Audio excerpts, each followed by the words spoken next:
Of Flame and Frost, written by A.J. Skelly, narrated by Jane Maree. And who knows whether you have not come to the kingdom for such a time as this?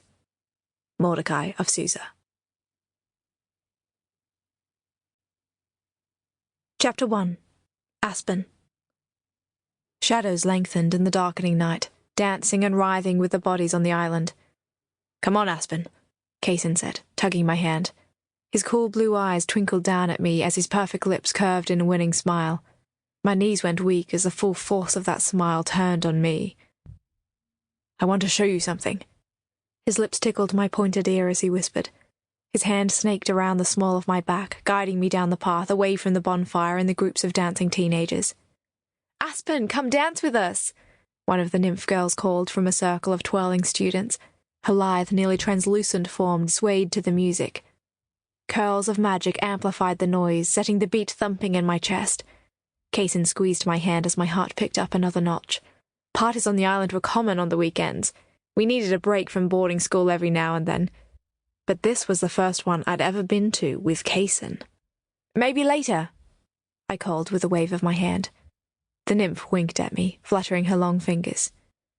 "Kaysen, they're setting up a game of Catch the Pixie. We had a freshman pixie volunteer. We can't let that go." An elf with ears pierced 5 times called. "You can catch him on your own," Kaysen called back with a grin. "What? You're missing out." "Not this time," Kaysen said softly to me as he tugged me deeper into the shadows surrounding several of the old buildings that dotted the island in the middle of the chasm. This was my first date with Kaysen. We were both at the height of popularity at Magik Prep Academy and made quite the couple. Tongues had started wagging and gossip trembled down the magic strings the second we stepped foot on the island together for tonight's party. I secretly hoped he had a romantic picnic set up in one of the buildings, a midnight snack, just for the two of us. Frost tingled at the ends of my fingertips at the thought.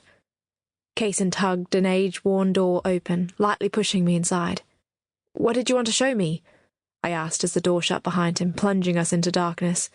I could feel the heat coming off him as he stepped into my space. "This," he whispered, as his lips covered mine. Oh. Part of me was disappointed that Kaysen just wanted to make out. Not that I didn't enjoy being kissed, but I had hoped for a little more romance.